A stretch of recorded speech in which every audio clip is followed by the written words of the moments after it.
E aí esse diálogo de Jesus com Pilatos, ele vai resultar numa sentença, né? Você conhece a história de Jesus lá, mas agora a gente vai ver aqui os pormenores do que acontece aí nesse momento de Jesus com Pilatos. Então, semana passada a gente começou esse diálogo, né? Você viu ali, capítulo 18, Jesus perante Pilatos, a forma como Jesus ele desafia Pilatos, isso é muito interessante, porque Pilatos faz algumas perguntas para Jesus, na primeira parte do seu diálogo com ele, e, muito interessantemente, Jesus, ele não responde, mas responde às perguntas de Pilatos. Como, por exemplo, na hora que ele pergunta, tu és rei? Jesus não responde, sim, eu sou, mas ele diz, o meu reino não é desse mundo. Ora, na hora que Jesus ele fala que o meu reino não é desse mundo, ele está respondendo a pergunta de Pilatos. Tu és rei?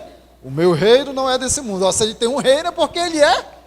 Então, é a lógica de Pilatos, inclusive. Por que Pilatos pergunta logo na sequência para Jesus? Então, tu és rei. E, de novo, Jesus não responde. O que Jesus diz? Tu o dizes. É tu que estás dizendo que eu sou rei. Mas é sensacional a conclusão ali dessa primeira parte do diálogo, porque Jesus ele se revela como aquele que é a verdade de Deus. A expressão, né, a revelação perfeita de Deus. O Hebreus fala disso para a gente, né? Ele é a expressão visível do Deus invisível. Hebreus não está diferente de João, quando João registra a palavra de Jesus com Filipe, né? Filipe, você está me perguntando, mostra-nos o Pai? Você ainda não entendeu que quem vê a mim, vê o Pai? E Jesus, no diálogo dele com Pilatos, ele revela isso para Pilatos, de que ele veio para revelar a verdade. E aí ele pergunta para Pilatos, a ideia é mais ou menos essa, né? Você é da verdade, né? Você pertence à verdade, você é desses que creem na verdade? Jesus está fazendo um desafio. O que ele está dizendo? Você crê em mim? Você perguntou quem eu sou. Eu estou dizendo para você quem eu sou. E o que Pilatos faz, infelizmente? Ele responde com uma pergunta, né? O que é a verdade? E vira de costa e volta de novo a falar com os judeus. Mas muito interessante esse diálogo com Jesus. E aí, na sequência, você vai ver que Pilatos ele vai descobrindo algumas coisas novas a respeito de Jesus e ele vai tendo algumas reações interessantes aqui, mas no final ele acaba sentenciando Jesus, conforme o texto vai mostrar para a gente. Então, abra sua Bíblia lá em João 18, 19 agora, né? Na sequência do diálogo de Jesus com Pilatos. Eu vou ler na NVI aqui. Vamos tentar trabalhar esses 16 primeiros versículos do capítulo 29. A gente chegou numa fase da história de Cristo aqui em João que é difícil de pregar. Difícil no sentido, no aspecto emocional mesmo, né? Você chegou naquela hora que Jesus ele começa a ser torturado, ele começa a ser açoitado, e depois que Pilatos ele exara a sentença a respeito de Cristo, então já é aquela hora que ele caminha mesmo para a crucificação. Então, se eu engasgar de vez em quando aqui, me perdoe. O texto diz assim, João 19, versículo 1. Então Pilatos mandou açoitar Jesus, os soldados teceram uma coroa de espinhos e a puseram na cabeça dele, vestiram-no com uma capa de púrpura e, chegando-se a ele, diziam, salve, rei dos judeus, e batiam-lhe no rosto. Mais uma vez Pilatos saiu e disse aos judeus, vejam, eu o estou trazendo a vocês para que saibam que não acho nele motivo algum de acusação. Quando Jesus veio para fora, usando a coroa de espinhos e a capa de púrpura, disse-lhes Pilatos, eis o homem. Ao vê-lo, os chefes dos sacerdotes e os guardas gritaram, crucifica-o, crucifica-o. Mas Pilatos respondeu, levem-no vocês e crucifiquem-no. Quanto a mim, não encontro base para acusá-lo. Os judeus insistiram, temos uma lei e de acordo com essa lei ele deve morrer, porque se declarou filho de Deus. Ao ouvir isso, Pilatos ficou ainda mais amedrontado e voltou para dentro do palácio. Então perguntou a Jesus, de onde você vem? Mas Jesus não lhe deu resposta. Você se nega a falar comigo? Disse Pilatos. Não sabe que eu tenho autoridade para libertá-lo e para crucificá-lo? Jesus respondeu: não terias nenhuma autoridade sobre mim, se esta não te fosse dada de cima. Por isso aquele que me entregou a ti é culpado de um pecado maior. Daí em diante Pilatos procurou libertar Jesus, mas os judeus gritavam: se deixares esse homem livre, não és amigo de César. Quem se diz rei, opõe-se a César. Ao ouvir isso, Pilatos trouxe Jesus para fora e sentou-se na cadeira de juiz, num lugar conhecido como pavimento de pedra, que em aramaico é Gábata. Era o dia da preparação, na semana da Páscoa, por volta do meio-dia. Eis o rei de vocês, disse Pilatos aos judeus. Mas eles gritaram: mata, mata, crucifica-o. Devo crucificar o rei de vocês? Perguntou Pilatos. Não temos rei senão César, responderam os chefes dos sacerdotes. Finalmente Pilatos o entregou a eles para ser crucificado. Então é nesse texto que a gente vai refletir um pouco hoje. Gente, primeiro versículo do capítulo 19, né? Ele vai dizer assim, ó: então Pilatos mandou açoitar Jesus. Isso aqui é interessante porque Pilatos está mandando açoitar Jesus antes de exarar a sentença, né? E a gente tem textos nos outros evangelhos que parece que Pilatos ele manda açoitar Jesus depois de exarar a sentença, né? Então isso daqui é um negócio interessante a gente entender. Deixa eu mostrar 3 informações para você. Aqui é o meu limite. Deixa eu mostrar 3 informações para você a respeito desses açoites que aconteciam na época de Jesus no Império Romano. Olha só, o primeiro eles chamavam de fustigatio. É mais ou menos assim que pronuncia, né? A palavra está em latim aí. Um espancamento menos severo, aplicados por crimes relativamente leves, como vandalismo, o qual muitas vezes era acompanhado de uma severa advertência. Então, um vândalozinho, né, um bandidinho mequetrefe, era esse tipo de açoite que ele levava. Só uma palmadinha para ele, ó, você lembrar aqui que não é para você fazer isso mais. Tinha outro tipo de açoite, o flagelácio, uma flagelação brutal, aplicada a criminosos cujos crimes eram mais sérios, mas ainda não aquele de nível máximo, né? Pensa, eu já expliquei isso para você nos domingos passados.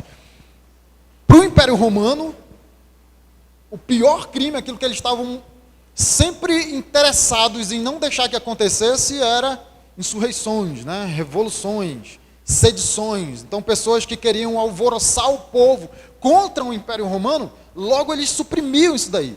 Eles faziam logo questão de acabar com isso de forma rápida.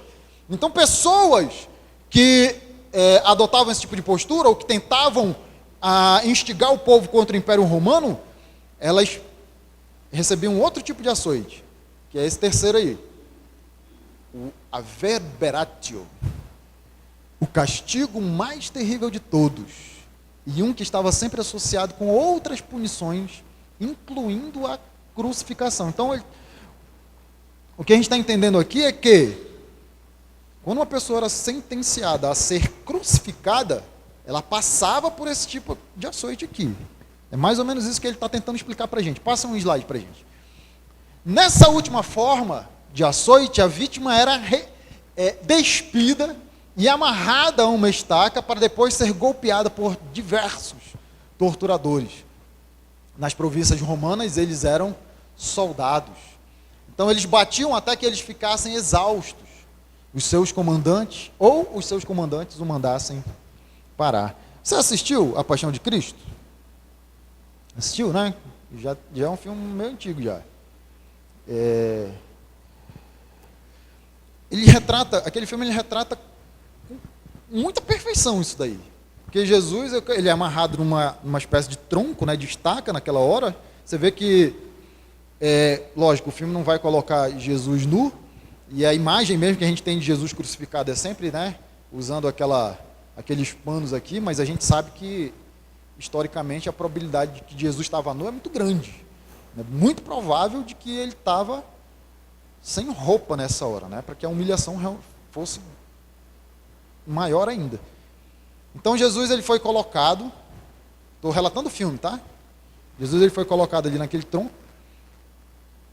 E passa um aí, só para eu mostrar mais um detalhe, porque isso é histórico, tá? O filme, fizeram uma boa pesquisa antes de gravarem. Para vítimas que, como Jesus, não eram cidadãos romanos, nem soldados, o instrumento favorito era um chicote cujas tiras de couro eram equipadas com pedaços de osso ou chumbo, ou outro metal. Os açoitamentos eram tão selvagens que as vítimas algumas vezes morriam. Relatos de testemunhas oculares informam que esses castigos brutais podiam deixar as vítimas com os ossos e entranhas expostos. Ora, você imagine. Algumas pessoas sustentam que o chicote usado nesse tipo de açoite aqui, ele tinha 12 pontas. E essas pontas, elas tinham isso daí, pedaço de osso ou pedaço de metal, que era para machucar mesmo. Gente, você tem noção do que é levar uma chicotada?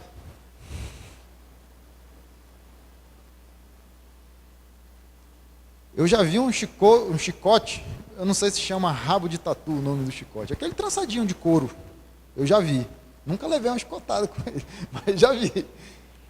Gente, aquele negócio, você imagina, eu vi o cara batendo no chão aqui com aquele chicotezão grande que ele tinha, pá, parecia o Beto Carreiro, né? Você lembra? Pá! Caramba, se esse cara errar aqui e acertar alguém, se for eu, não vou aguentar, não acerta. Gente, chicote, de uma perninha só, feito de couro trançado. Eu fiquei imaginando aquilo estalando na minha costa. Pá! Eu estou falando de um chicote aqui, que provavelmente tinham 12 pontas. 12 tiras, né? Tinham 12 tiras e nas suas pontas tinha pedaço de osso e pedaço de metal. Então, uma chicotada com esse chicote já fazia 12 cortes.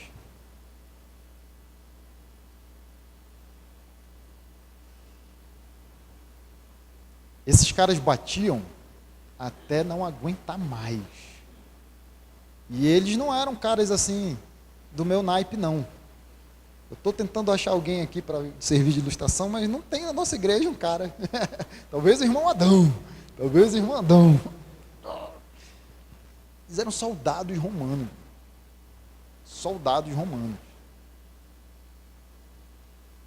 Esses homens, a vida deles era brutalidade.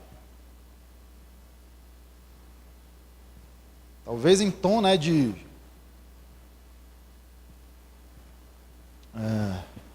ironia, chicotando uma pessoa, eles até festejassem, né? A hora que, eu consegui, o osso do cara está aparecendo, rasguei as entranhas da pessoa, caiu tudo para fora. Talvez fossem os troféus, né? Para quem dava essas chicotadas aí. E você vê que o filme retrata um pouco disso, né? Na Paixão de Cristo, porque os soldados no filme, eles batem até ficarem ofegantes. E são 2 no caso ali. Não necessariamente tinha que ser só 2, podia ser mais. E você vê que no filme, Jesus ele está de costa e quando o encarregado ali acha que já foi o suficiente, eles desatam um braço, né, e colocam ele de frente. Porque Isaías fala disso, né? Isaías fala que ele ficaria completamente desfigurado. O filme, nesse sentido, já não retratou mais tão fielmente. Mas a ideia, imagine, um chicote de 12 pontas, com osso e chumbo e metal na ponta das 12 tiras, pegando no seu rosto. O que acontece? Ninguém reconhece mais você. Essa que é a verdade. Então, cumprimento do que estava escrito lá em Isaías. Mas aqui, por que eu estou falando tudo isso? Porque a gente tem esse açoite que Pilatos manda dar aí, e depois dos outros evangelhos, eles falam de um outro açoite. E a gente tem uma dificuldade um pouquinho de conciliar João com esses outros evangelhos e saber em qual momento que aconteceu, se eles estão falando de coisas diferentes ou se eles estão falando do mesmo tipo de açoite. Então, a gente já sabe o versículo 38, e pela leitura que a gente fez aqui desse texto agora no capítulo 39, você já sabe que Pilatos ele não via em Jesus motivo para que ele fosse crucificado. E esse tipo de açoite, esse mais brutal, ele era realizado com as pessoas que iriam ser crucificadas, daí sem dúvida. Então, deixa eu mostrar um texto para você que está lá em Lucas capítulo 23. Rapaz, que é isso, hein? Que diz assim, ó. Lucas relatando esse mesmo momento de João aí. Pilatos reuniu os chefes dos sacerdotes, as autoridades e o povo, dizendo-lhes: vocês me trouxeram este homem como alguém que estava incitando o povo à rebelião, né? Sempre essa questão da insurreição, da rebelião, da revolução, de fazer sedição. A preocupação do Império Romano, ela está muito focada nesse aspecto. Mas Pilatos, ele continua aqui no texto de Lucas. Eu o examinei na presença de vocês e não achei nenhuma base para as acusações que fazem contra ele. Nem Herodes, João não cita aqui, mas Jesus faz isso, né? Ele vai a Pilatos, ele vai depois com Herodes, depois ele volta para Pilatos. Nem Herodes, pois ele o mandou de volta para nós. Como podem ver, ele nada fez que mereça a morte. Portanto, eu o castigarei e depois o soltarei. Então esse texto de Lucas mostra para a gente que, na verdade, a primeira ideia de Pilatos não era crucificar Jesus. Já que vocês trouxeram ele a mim, e eu não vejo base para que ele seja condenado à morte, mas eu vou castigá-lo e depois eu vou soltá-lo, porque não existe base para que ele seja morto. Combinando lá com João, né, que várias vezes Pilatos fala assim, para mim, inocente. Me parece, vocês trouxeram uma causa aqui que não condiz com a realidade. Mas deixa eu mostrar mais 2 textos para você. Mateus e Marcos, né, que são textos paralelos aí. Mateus 27, 26 e Marcos 15, 15, que vão dizer assim, ó. Então Pilatos soltou-lhes Barrabás. Então você vê que já é depois, né? É no momento mesmo já crucial, onde o povo escolhe realmente Barrabás, e Pilatos ele tem que soltar isso daí. Tem que soltar ele, né? Porque o costume era baseado na vontade do povo. Então o povo pediu Barrabás. Então Pilatos soltou-lhe Barrabás, mandou açoitar Jesus e o entregou para ser crucificado. Marcos 15, 15 vai falar muito parecido, né? Desejando agradar a multidão, Pilatos soltou-lhe Barrabás, mandou açoitar Jesus e o entregou para ser crucificado. Então parece que, quando você junta todos os relatos desse momento do açoite, parece que você tem João e Lucas falando de um açoite, onde Pilatos ainda tinha a intenção de soltar Jesus. E aí você tem Mateus e Marcos falando de um açoite, onde Pilatos já açoita Jesus para que na sequência ele fosse entregue para ser crucificado. Então quando você junta os 4 relatos dos 4 evangelhos, qual que é a sensação que você tem? Que Jesus ele apanhou 2 vezes. Ele apanhou a primeira vez, talvez aquele tipo de açoite mais brando, né? Não aquele mais brutal. E como isso não foi suficiente para dissuadir, né, para convencer os líderes judeus de que ele não deveria ser crucificado, mais tarde, quando ele exara a sentença de que Jesus ele então seria crucificado, agora sim você vai receber aquele açoite que antecede a crucificação, aquele que você viu no filme lá.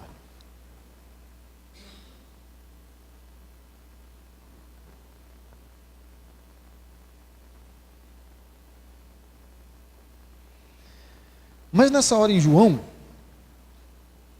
os soldados eles fazem ainda uma outra coisa com Jesus, né? Antes disso tudo acontecer. Os soldados teceram uma coroa de espinhos e a puseram na cabeça dele.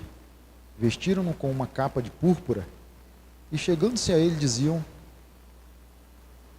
Salve, Rei dos Judeus. E batiam-lhe no rosto. Às vezes eu coloco algumas frases do Carson aqui. Tem um comentário do Carson que ele fala assim, que esses espinhos, algumas pessoas elas entendem que esses espinhos eram de tamareira. Eu nem fui atrás da planta para saber. Mas ele coloca no comentário dele que esses espinhos podiam chegar a 30 centímetros de comprimento. Não era espinhozinho de rosa, não. era espinho, eram uns espinhões assim, né? E domingo que vem, se eu conseguir terminar essa mensagem hoje, eu vou falar sobre a crucificação. Eu vou ler um texto para você, de um médico, médico, aí tu fica ligado para ver se ele está condizente mesmo. Onde ele faz uma análise da crucificação de Cristo. Ele vai pontuando clinicamente, né, tudo aquilo que Jesus deve ter sentido, passando por todas essas etapas aí de tortura, de açoites e depois a crucificação. Então você vai ter uma noção do que é uma coroa de espinhos sendo colocada na sua cabeça. A gente vai ver isso no domingo que vem. A ideia aqui de João agora é ressaltar já um pouco de ironia a respeito daquilo que estava acontecendo. Porque o que os soldados estavam fazendo? Qual que era a grande questão? Lembra do finalzinho do capítulo 18? A questão de Pilatos com Jesus, e isso evidencia que era a acusação que os líderes judeus fizeram a respeito de Jesus, é que ele se autoproclamava rei dos judeus. Então toda a discussão de Pilatos no finalzinho do capítulo 18 com Jesus foi querendo saber se Jesus era rei, se ele realmente se autoproclamava rei. Na verdade, Pilatos estava querendo saber se ele era algum tipo de ameaça para o Império Romano, né? Essa que é a ideia. E aí os soldados, o que eles fazem? Já que a acusação é de que ele é um rei, então vamos coroá-lo. Vamos colocar uma coroa na cabeça dele. E colocar uma coroa de espinhos. Vamos colocar uma capa, né? Aquela capa real. Provavelmente era uma capa de um soldado, né? Fala que era uma capa de púrpura. Mas muito provavelmente eles mesmos conseguiram essa capa ali deles e colocaram sobre Jesus. E como se não bastasse, zombando de Cristo, na hora que eles iam prestar honra, né? Salve, rei. Não é assim que a gente faz quando a gente chega a um rei de verdade, né? Pelo menos o que a gente vê, né, dos filmes mais antigos, né? Quando você se aproxima ou você está na presença do rei, você presta honra, né? Você se coloca de uma forma que demonstra a dignidade do rei. Então essa é uma expressão, né, de honrar o rei quando você está perto dele. Salve o rei. Mas o que eles faziam? Eles falavam salve o rei e batiam no rosto de Cristo. Olha o que Isaías fala para a gente. Isaías 56 diz assim: ofereci as costas aos que me feriam e as faces aos que me arrancavam os cabelos.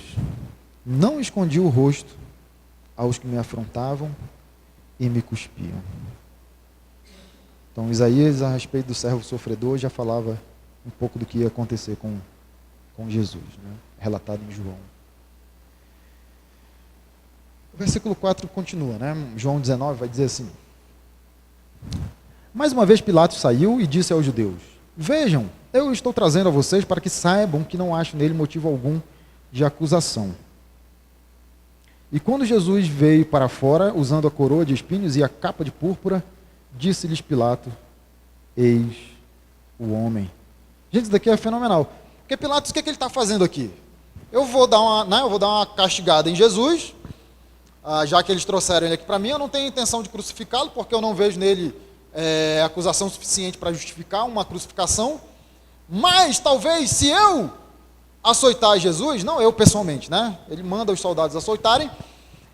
Pode ser que isso aplaque um pouco da ira, né? Da intensidade desses líderes judeus, e eles concordem comigo que não há motivo para crucificar esse homem.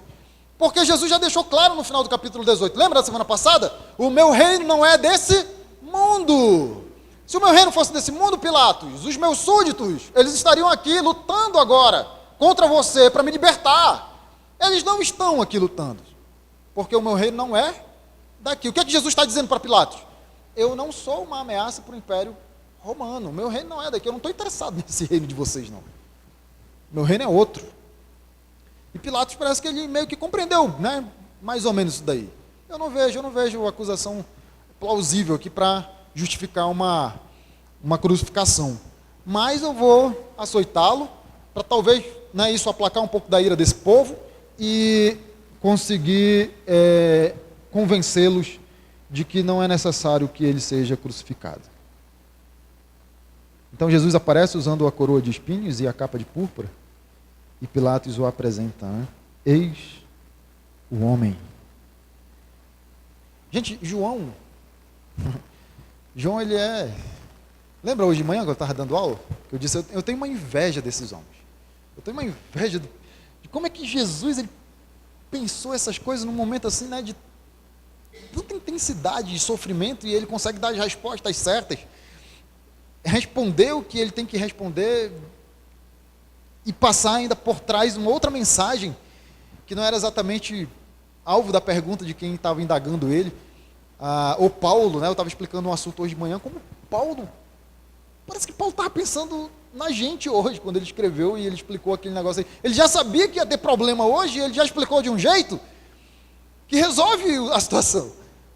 E agora João, ele escrevendo seu evangelho, ele traz algumas coisas para nós que, cara, como que esse homem pensou nisso? Como que ele enxergou isso? Como que ele relata Pilatos trazendo Jesus e apresentando Jesus como homem? Eis o homem. João está ecoando aquilo que ele apresentou no prólogo. Lembra lá? De João 1,14? E o verbo se fez? Eis o homem. E habitou entre nós. Olha só que interessante que ele diz no versículo 14 de João 1.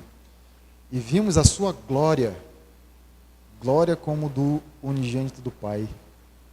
Talvez em nenhum outro momento da passagem de Jesus aqui na terra ficou tão evidente o quanto ele era homem, sofrendo, sendo açoitado, sendo torturado. Lembra que eu expliquei isso há alguns domingos atrás? O momento da maior glória de Cristo é o momento da sua maior humilhação. É nesse momento que ele glorifica a Deus de forma plena, de forma completa. Quando ele não se esquiva de obedecer o Pai, mesmo tendo que enfrentar as piores das piores situações, né? E a gente por tão pouco desobedece. Por tão pouco. A gente faz pouco caso de todo esse sofrimento. Você valoriza o que Jesus fez por você? Com a sua conduta e com a sua vida? Com o seu estilo de vida? Você honra aquilo que Jesus fez por você?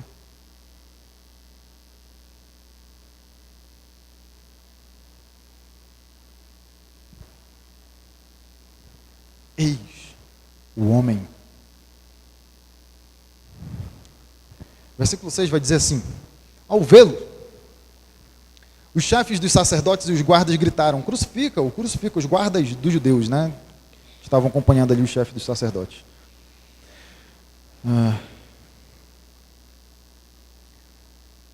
A ideia aqui, gente, é que se Pilatos sentenciasse Jesus, não teria outra saída a não ser que ele fosse crucificado. Então eu vou fazer pressão.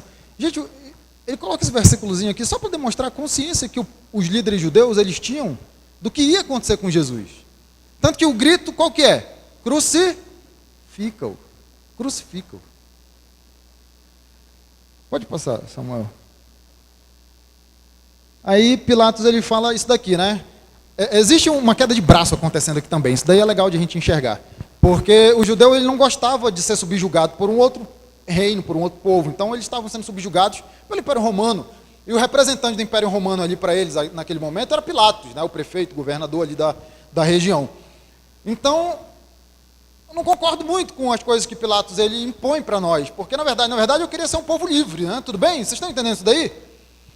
E Pilatos, o que ele quer fazer? Pilatos ele quer mostrar que ele detém a autoridade sobre aquele povo. Então vocês querem matar? Mas eu não vejo acusação aqui suficiente, eu não tenho fundamentos suficientes aqui para decretar uma sentença de morte. e eu estou decretando a minha sentença. Não é digno, passível de ser crucificado. Mas aí o que é que o povo grita? Crucifica-o, crucifica-o. O que é que Pilatos faz? Olha como tem uma queda de braço acontecendo aqui. Então faz o seguinte, levem vocês e crucifiquem vocês. Levem-no vocês e crucifiquem-no. Quanto a mim, não encontro base para acusá-lo. Ele fala de novo. Porque na queda de braço, o que é que ele está fazendo? Ele está declarando aqui uma coisa que é contrária ao pedido.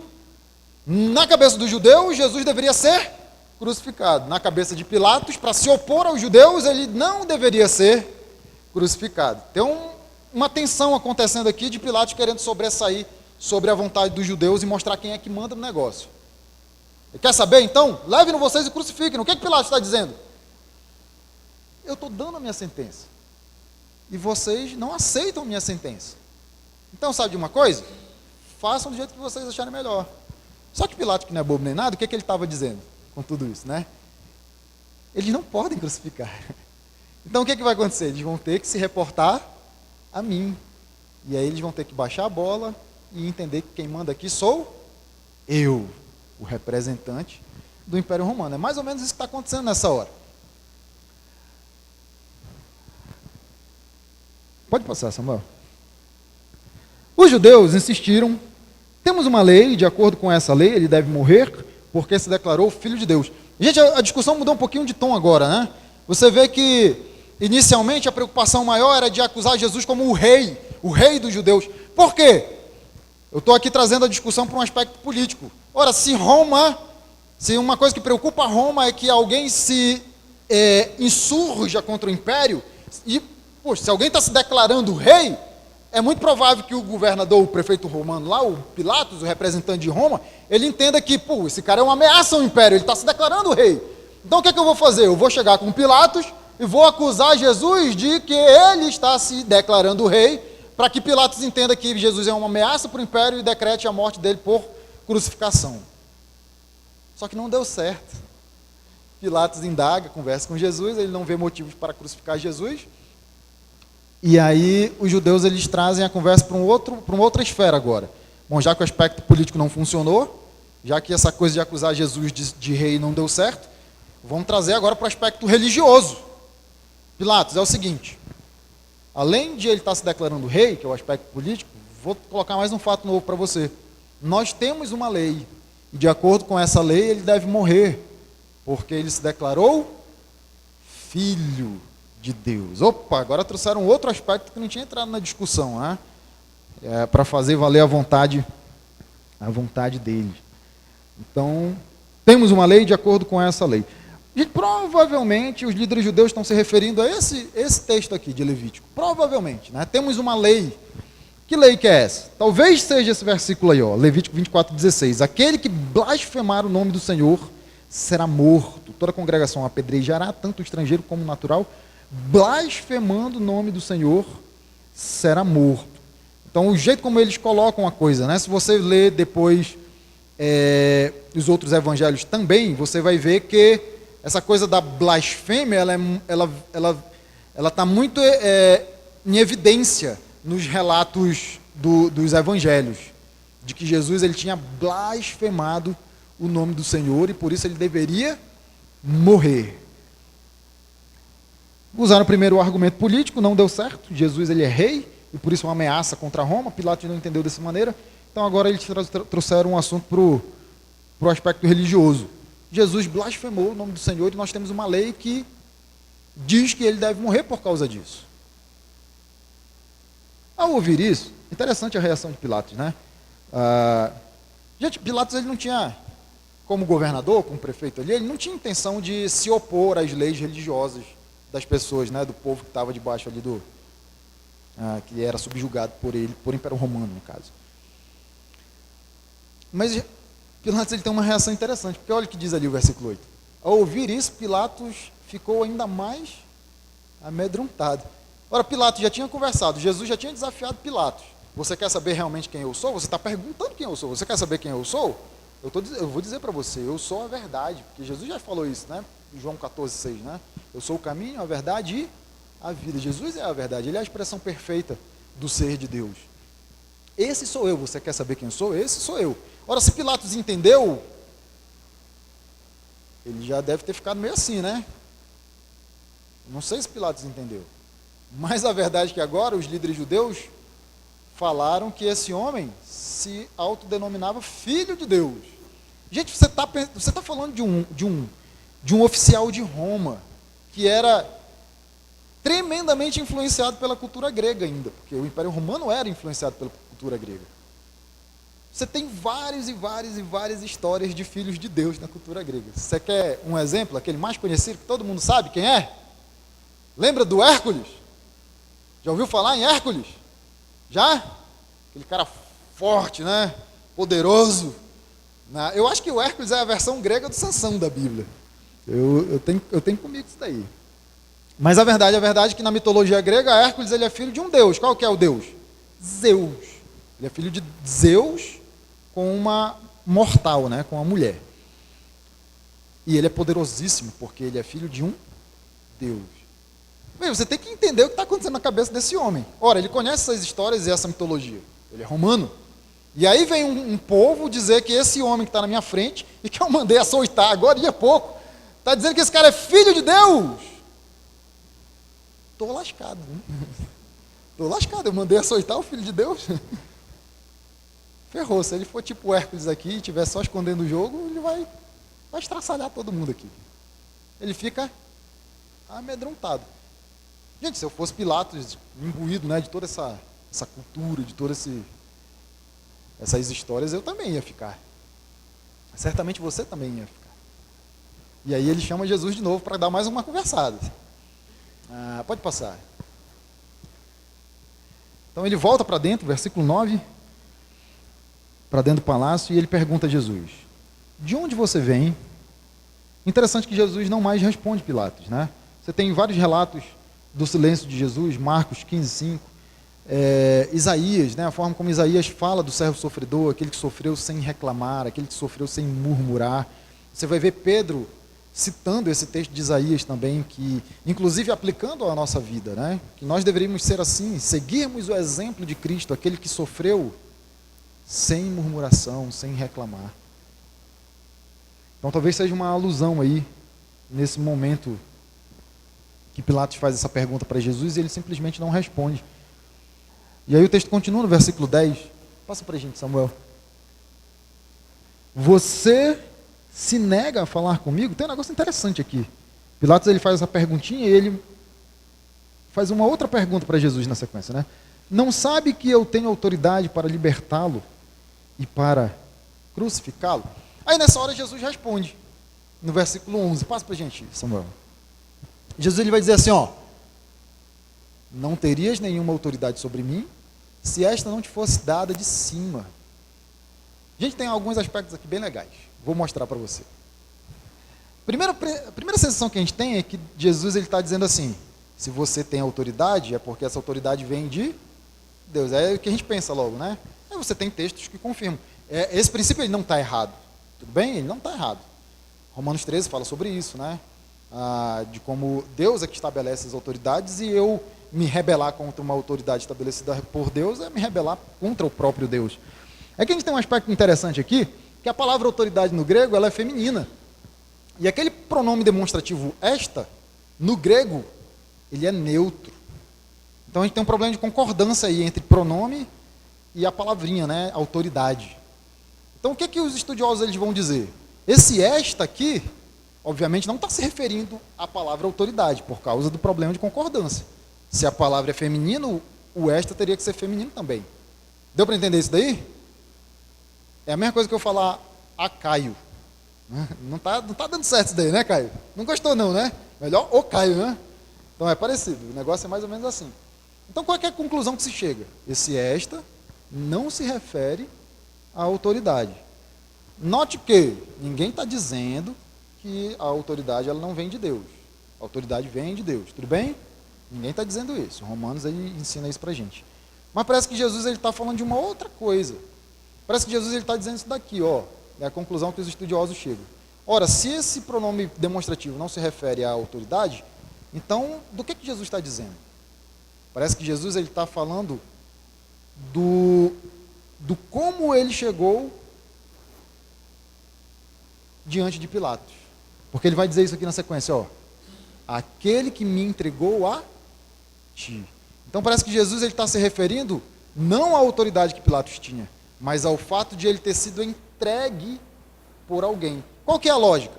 Se eu não tivesse sido entregue por alguém, você não estaria exercendo a sua autoridade sobre mim. Essa que é a lógica. Deu para entender? Consegui explicar isso daí? Achei que eu ia ter muita dificuldade de explicar isso daí.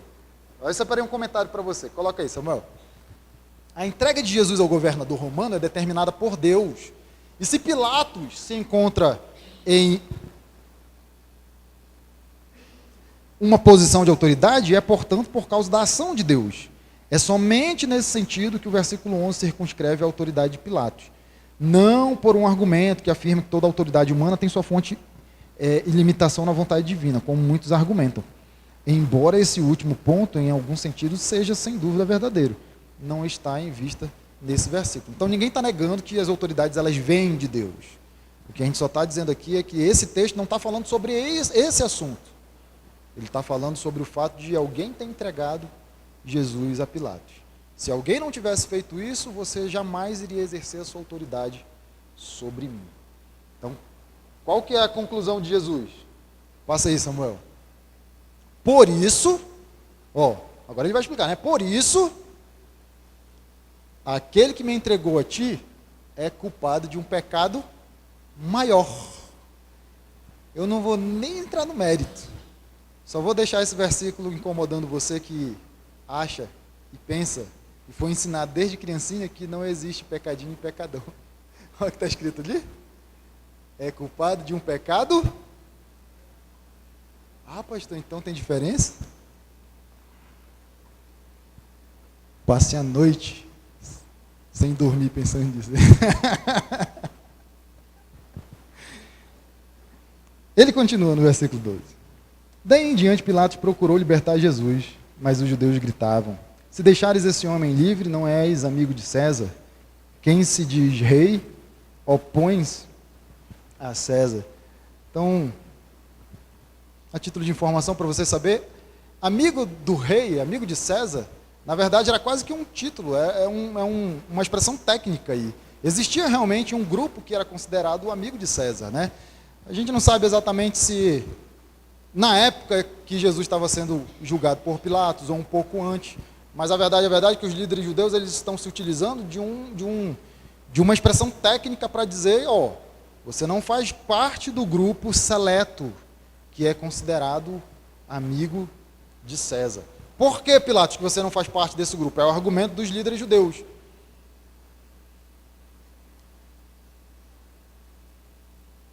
Não, filho, volta lá, é ele mesmo. Porque ele se diz rei.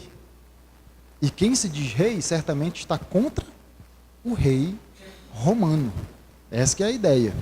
Então, se você não crucificar esse cara, porque ele se declara rei, você está indo contra César. Você não faz parte do grupo seleto dos amigos de César. Agora sim, versículo 13. Ao ouvir isso, Pilatos trouxe Jesus para fora e sentou-se na cadeira de juiz. Então, parece que Pilatos se deixou convencer, né? Esses caras eles vão acabar fazendo algum tipo de relatório lá para o imperador. Esse imperador ele não é muito bem da cabeça. Na verdade, quase todos os imperadores romanos eles não regulavam muito bem na cabeça. Então, pode ser que esse imperador ele acredite no que esses caras vão falar. E daqui a pouco ele manda me matar, como ele já mandou matar um monte de gente, né? Às vezes até de forma brutal. Então, para evitar maiores problemas e maiores riscos, o que eu vou fazer? Vamos fazer a vontade desse pessoal. Traz a cadeira de juiz aí, eu vou sentar e vou exarar a minha sentença. Gente, e João ele continua trazendo aspectos que ironizam um pouco, né, do que está acontecendo ali. Porque, olha só o que o próprio João já tinha relatado no seu evangelho. Um pouquinho mais antes disso daí. Pode passar, Samuel. Olha o versículo 22 do capítulo 5. E o pai a ninguém julga, mas ao filho confiou todo o julgamento. E agora está um homem que nem judeu é gentil, Pilatos, e ele vai exercer juízo sobre aquele que julga e que julgará todas as coisas. Então, João sempre trazendo esses contrastes para a gente. E aí o finalzinho do capítulo, do versículo 14, né? Era o dia da preparação da semana, da Páscoa, por volta do meio-dia. Eis o rei de vocês, disse Pilatos aos judeus.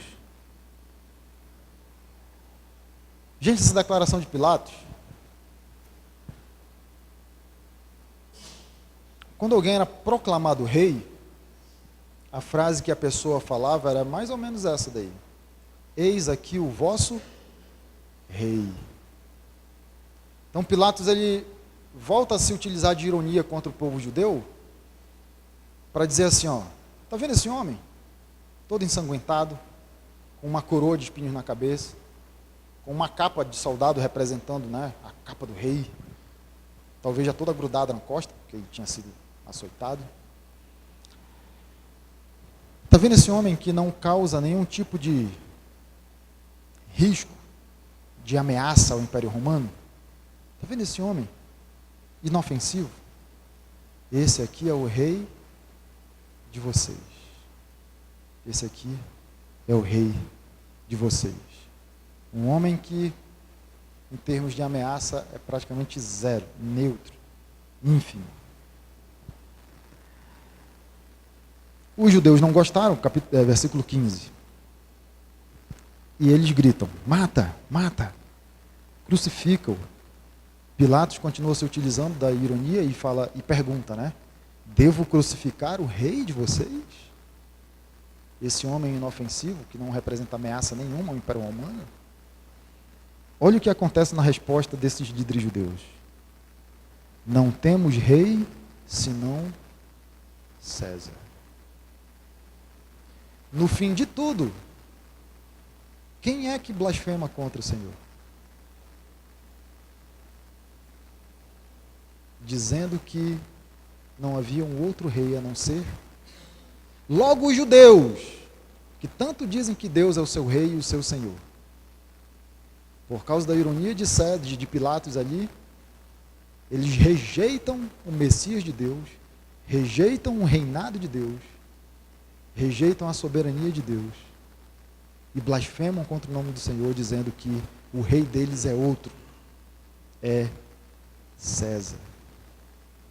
É César. Olha esses dois versículos para você. Juízes, capítulo 8. Não reinarei sobre vocês, Gideão falando, né? Respondeu-lhe Gideão, nem meu filho reinará sobre vocês. Quem reinará sobre vocês? O Senhor reinará sobre vocês. Passa mais um, Samuel. Em 1 Samuel 8:7, na hora que o povo pede um rei, Deus ele fala isso daqui para Samuel. Atenda a tudo que o povo está lhe pedindo. Não foi a você que me rejeitaram, foi a mim que rejeitaram como rei. Foi a mim que rejeitaram como rei. Olha o que João já tinha falado no prólogo, mais uma vez, apresentando o assunto para nós. João 1:11. Veio para o que era seu, e os seus não o receberam. E os seus o rejeitaram. E os seus, ao invés de reconhecer que ele era o rei, reconheceram César como rei. Aqueles que tanto juraram lealdade e fidelidade ao Deus rei, declararam que não havia outro rei sobre eles a não ser César. Profundo essa conclusão de João. E aí,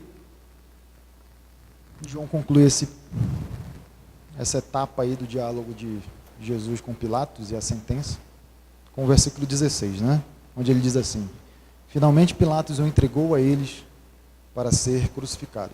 Não que Pilatos entregou Jesus para os líderes judeus, porque quem realiza a crucificação são os soldados romanos, né? Então, uma sentença exarada por um prefeito, por um governador romano, ela é realizada, ela é cumprida pelos soldados de Roma. A ideia é, entregou Jesus para que acontecesse com Jesus aquilo que era a vontade dos judeus. É essa que é a ideia. Deu para entender? Eu falei semana passada isso daqui, eu vou dizer de novo. Às vezes nós fazemos isso. Eu citei aqui uma música, né? E a música ela fala mais ou menos isso daqui, de que são os meus e os seus pecados que pregaram aqueles pregos nas mãos de Cristo. Tal qual aconteceu com Jesus lá atrás. Às vezes a gente continua fazendo a mesma coisa, e rejeitando ele como rei, porque o rei é aquele que manda e o súdito é aquele que obedece. Mas na hora que eu desobedeço e resolvo fazer a minha vontade, o que eu estou dizendo? Você não é o meu rei. Não é a sua palavra que governa sobre a minha vida. A pergunta é, quem é o César da sua vida? Quem é o imperador da sua vida? Quando você rejeita Cristo, você está colocando alguém no lugar dele. Você está dizendo exatamente o que esse povo disse. Não existe outro rei sobre mim, a não ser César. Quem você tem escolhido? Eu não estou falando de salvação, gente. A gente entrega a nossa vida para Deus, para Cristo, e nós somos salvos em Cristo Jesus pela fé e pela confiança que nós temos nele, pela obra que ele fez por nós. A gente cantou um corinho mais cedo que diz assim, coroamos, né? A ti, ó Rei Jesus. Coroamos a ti, ó Rei Jesus. E tem gente que tem dificuldade com esse coroamos a ti, ó Rei Jesus, porque diz assim, nós coroamos Jesus uma vez só, quando ele se tornou o nosso Salvador no dia que nós nos convertemos. Não. Você coroou ele nesse dia também, mas a cada dia você demonstra a fidelidade ou a infidelidade que você tem ao seu rei. Coroando ou deixando ele de coroá-lo naquele dia que ele concedeu a você. Honrando ou deixando de honrá-lo naquele dia que ele concedeu a você. Gente, minha oração por nós, a nossa igreja, é que nós não sejamos como esses homens. Esses homens achavam que eles eram a nata do que existia de melhor no aspecto religioso da época. E rejeitaram o rei. Rejeitaram o rei. Minha oração por vocês e por mim é que a cada dia nós honremos ao rei. Que não exista César, imperador, mundo, diabo ou eu mesmo usurpando e ocupando o lugar de Cristo na minha vida. Amém? Vamos orar? Deus, obrigado, Pai, pela Tua palavra. Obrigado pelos ensinos. Eu gosto desses detalhes, Senhor, coisas assim que numa leitura superficial a gente não consegue enxergar. Mas que graças a Deus o Senhor o Senhor estabeleceu a igreja para que a igreja fosse esse canal de aprendizado, de aprendizagem, onde nós vemos e ouvimos a Tua palavra e temos a oportunidade de aprender e aprender verdades profundas a respeito daquilo que está registrado na Bíblia, Pai. Não nos prive disso, Senhor, e que a gente tenha cada vez mais consciência disso, Pai, de que esse foi o meio que o Senhor escolheu para que a gente aprendesse mais, para que a gente conseguisse observar com maior profundidade as Tuas verdades, Pai. E que essas verdades, Deus, elas continuem dirigindo a nossa vida, Pai. E que a cada dia, Deus, nós como Teu povo, como aqueles, no passado que se declaravam o Teu povo, mas que nós façamos diferente, Senhor. Que a gente não declare mais ninguém como um rei sobre nossas vidas, mas que a gente honre a cada dia, Pai. Que a gente honre cada gota do sangue que o Senhor derramou por nós. Que a gente honre cada suspiro de sofrimento que o Senhor deu pela nossa vida, Pai. Que a gente tenha esse privilégio, Senhor, de honrar e glorificar o Teu nome por meio das nossas vidas. Faz a Tua vontade, abençoa essa igreja, Pai. A nossa oração em nome de Cristo Jesus, Senhor. Que a graça do nosso Senhor Jesus Cristo, o amor de Deus e a comunhão do Espírito Santo seja com cada um de vocês. Amém? Gente, lá embaixo, aniversariante do trimestre, Vamos passar mais esse tempinho juntos aí, celebrando e comemorando.